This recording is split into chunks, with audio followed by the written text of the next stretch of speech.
Hello friends, welcome to spicy food lower. இன்றைக்கி நம்மளோட சேனலில் ரொம்பவே சுவையான உருளைக்கிழங்கு பச்சை பட்டாணி மசாலா எப்படி செய்யறதுன்னு பார்க்க போகிறோங்க. இதுக்கு நான் 5 உருளைக்கிழங்கு எடுத்து கொஞ்சம் பெரிய துண்டுகளாக நறுக்கி எடுத்து வச்சுருக்கேன். தண்ணியில் போட்டுட்டு நல்லா வாஷ் பண்ணிக்கோங்க. இது நம்ம ஒரு குக்கரில் வச்சு வேக வச்சிடலாம். ஒரு குக்கரில் நம்ம நறுக்கி வச்சுருக்கிற உருளைக்கிழங்கு துண்டுகளை சேர்த்துக்கோங்க. எல்லா துண்டுகளையும் சேர்த்துட்டு உருளைக்கிழங்கு மூழ்கிற அளவுக்கு நம்ம இதில் தண்ணி சேர்த்துக்கலாம். ஒரு 1.5 சொம்பு அளவு தண்ணி சேர்த்துட்டு 1/4 டீஸ்பூன் அளவுக்கு மஞ்சள் தூள் சேர்த்துக்கலாம். மஞ்சள் தூள் சேர்த்துட்டு இது ஒரு 3 விசில் விட்டு எடுத்து வச்சுக்கோங்க, வேக விட்டு. அடுத்ததாக உருளைக்கிழங்கு மசாலாவுக்கு தேவையான பொருள் பாருங்கள். 2 பெரிய வெங்காயம் குட்டி குட்டியாக கட் பண்ணியிருக்கேன். 4 பச்சை மிளகாய் நறுக்கி வச்சுருக்கேன். ஒரு துண்டு இஞ்சி, 4 பூண்டு எடுத்து குட்டி குட்டியாக கட் பண்ணி வச்சுருக்கேன். கொஞ்சமாக கொத்தமல்லி தழை, முந்திரி பருப்பு ஒரு 8 எடுத்து உடச்சிருக்கேன். துருவன தேங்காய் பார்த்திங்கன்னா ஒரு 3 ஸ்பூன் எடுத்துருக்கேங்க. அடுத்ததான் பச்சை பட்டாணி ஒரு 3 டேபிள் ஸ்பூன் எடுத்துருக்கேன். ஃப்ரெஷ்ஷான பச்சை பட்டாணி தான். இப்போ நம்ம மசாலா தாளிச்சிடலாம் வாங்க. ஸ்டவ் ஆன் பண்ணிவிட்டு ஒரு வானல் வச்சுக்கோங்க. இதில் 3 ஸ்பூன் அளவுக்கு எண்ணெய் சேர்த்துக்கலாம். எண்ணெய் நல்லா சூடாகட்டும். இதில் நம்ம 1/2 ஸ்பூன் அளவுக்கு கடுகு சேர்த்துக்கலாம். 1/2 ஸ்பூன் கடுகு சேர்த்துட்டு கடுகு நல்லா பொரியட்டுங்க. இதில் 1 ஸ்பூன் அளவுக்கு கடலைப்பருப்பு சேர்த்துக்கலாம். கடலைப்பருப்பு சிம்மில் வச்சுட்டு வருங்க.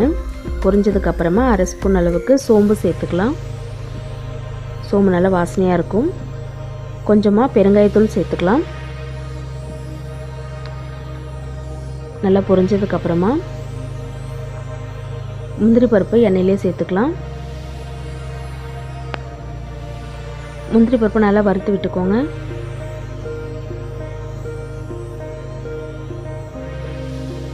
நல்லா வறுத்ததுக்கப்புறமா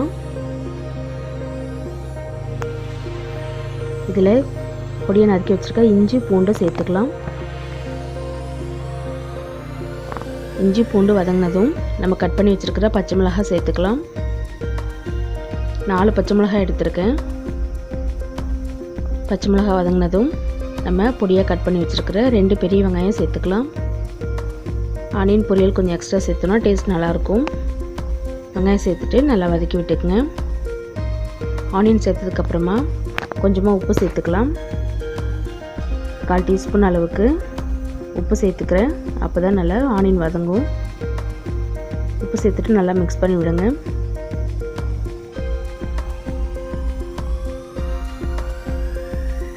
கொஞ்சமாக கருவேப்பிலை சேர்த்துக்கலாம்.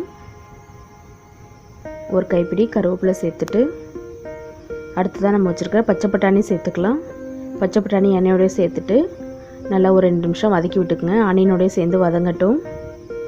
வதக்கி விட்டுட்டு சிம்மில் வச்சுக்கோங்க. அடுத்து நம்ம வேக வச்சுருக்கிற உருளைக்கிழங்கை தோல் உரித்து எடுத்துக்கலாம். இது போல் தோல் உரித்து எடுத்துட்டு கையால் லைட்டாக மசிச்சு விட்டுக்கலாம். மசிச்சு விட்டுட்டு நம்ம எண்ணெயில் சேர்த்துக்கலாம். வெங்காயம் எல்லாம் நல்லா வதங்கிடுச்சு. இப்போ நம்ம மசிச்சு வச்சுருக்கிற உருளைக்கிழங்கு இதில் சேர்த்துக்கோங்க. சேர்த்துட்டு நல்லா மிக்ஸ் பண்ணி விடுங்க. மசாலா உருளைக்கிழங்கோட நல்லா இறங்குற அளவுக்கு. இப்போ நம்ம வெங்காயத்துக்கு மட்டும்தான் ஏற்கனவே உப்பு சேர்த்துருக்கோம். அடுத்ததாக உருளைக்கிழங்குக்கும் உப்பு சேர்த்துக்கலாம். 1/2 டீஸ்பூன் அளவு உப்பு சேர்த்துக்கோங்க. உப்பு செக் பண்ணிவிட்டு சேர்த்துக்கோங்க. உப்பு சேர்த்துட்டு நல்லா மிக்ஸ் பண்ணி விடுங்க. நல்லா மிக்ஸ் பண்ணி விட்டுட்டு மூடி விட்டுட்டோன்னா அப்போ தான் உப்பெல்லாம் நல்லா இதில் இறங்கும். ஒரு 5 நிமிஷம் நம்ம அடுப்பை சிம் பண்ணிவிட்டு மூடி விட்டுடலாம். மூடி வச்சுருங்க. அப்போ தான் உப்பெல்லாம் உருளைக்கிழங்குலாம் நல்லா இறங்கும். பாருங்கள், நம்மளுடைய உருளைக்கிழங்கு பச்சை பட்டாணி பொரியல் நல்லா ரெடி ஆகிட்டுருக்கு. 2 நிமிஷம் கழிச்சிட்டு நம்ம துருவி வச்சுருக்கிற தேங்காய் சேர்த்துக்கலாம். தேங்காய் சேர்க்கும்போது நல்லாயிருக்கும். தேங்காய் சேர்த்துட்டு நல்லா மிக்ஸ் பண்ணி விடுங்க. நம்ம ஏற்கனவே வேக வச்சதுனால சீக்கிரமாகவே வெந்துடும்.